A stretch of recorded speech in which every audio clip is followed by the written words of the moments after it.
Outsourcing নামে একজন পদ্ধতি করা হয়েছে, যেটা হচ্ছে এখানকার আওয়ামী লীগের বড় বড় নেতারা এই আউটসোর্সিং পদ্ধতির হচ্ছে কোম্পানির মালিক ছিলেন।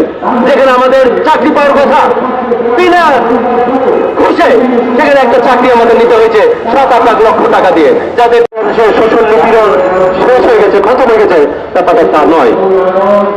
আমরা এই যে আজকে যে এখানে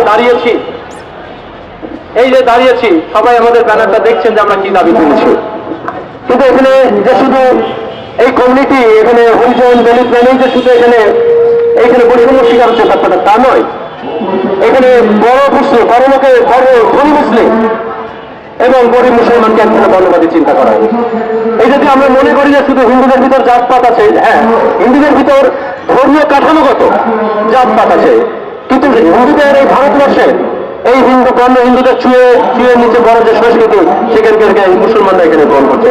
যার ফলে দেখবেন যে আমরা যখন যে লোকটা এখানে জাতপাতের শিকার হচ্ছে, সেও দেখবেন অপর এক নিপীড়িত জাতিকে সেও জাতপাতের ভিতর ফেলছে। আপনি যদি উত্তরবঙ্গে যান, উত্তরবঙ্গে গেলে দেখবেন দোকানে ঢুকে খেতে দেয় না। এই যে কিছুদিন আগে, আজকে যখন আমরা এই দিবস পালন করছি, এই 3-4 দিন আগে বগুড়ার একটি ঘটনা হয়েছে, সেখানে আমরা যোগাযোগ করেছি যে সেখানে হরিজন সম্প্রদায়ের বাসা ভাড়া থাকে, সেখানকার মন্দির কমিটি 2 জন মিটিং ডেকেছে গ্রামে। হ্যাঁ, মিটিং ডেকে তারা বলেছে যে তারা কোথাও দোকানপাট কিনতে পারবে না, কোন চাঁদা দিতে পারবে না, কোনো পূজা অংশগ্রহণ করতে পারবে না। এই যে বাংলাদেশের এমন একটা পরিস্থিতি সৃষ্টি হচ্ছে, এই সাহস এদের পেল কি করে? এই যে হিন্দু কমিটির যে তিনি এটা করেছেন, তার সঙ্গে যোগ আছে এখানে হিন্দু ঐক্য পরিষদের সঙ্গে, এর সঙ্গে যোগ আছে তার পূজা চক্র কমিটি পরিষদের সঙ্গে। আমরা এটা বলেছি, কিন্তু এখানে হিন্দু সম্প্রদায়গুলো এটা নিয়ে কোনো কথা বলছে না। কেন বলছেন না আপনারা? না বলার কারণটা কি? আপনারা বলছেন আমরাও হিন্দু, কিন্তু একটা গরিব হিন্দুর পর যে নিপীড়ন হচ্ছে, তার ভিতরে কিন্তু হিন্দুরা দাঁড়াচ্ছে না। তাহলে হিন্দুরা দাঁড়াচ্ছে কোথায়? হিন্দুরা করতে চাচ্ছে কি বাংলাদেশে? কারণ এটা ধর্মীয়গত ভাবে হিন্দুরা নিজের যে নিচে ক্ষুদ্র জাতি আছে, যারা এখানে নানান ধরনের আছে, চামার বলেন, ডোম বলেন, হেলা বলেন, রাউত বলেন, বাল্মীকি বলেন, কামার বলেন, কাশফর বলেন, তেলেগু বলেন, নানান ধরনের জাতি বর্ণ যেখানে আছে, তাদেরকে মানুষ মনে করে না।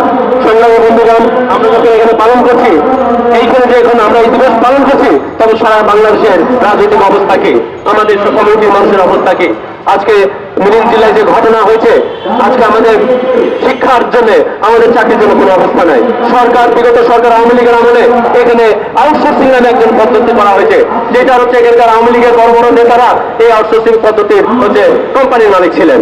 যেখানে আমাদের চাকরি পাওয়ার কথা বিনা ঘুষে সেখানে একটা চাকরি আমাদের নিতে হয়েছে 7-8 লক্ষ টাকা দিয়ে, যাদের টাকা নাই তারাই চাকরি পায়নি।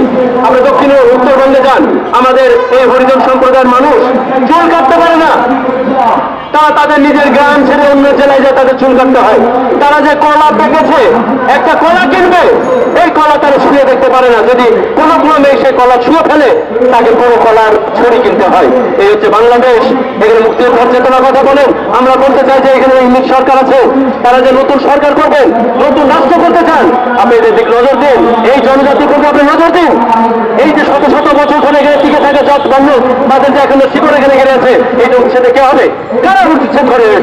এটা যেমন আমাদের নিবিত জাতির সুমের দাবি আছে।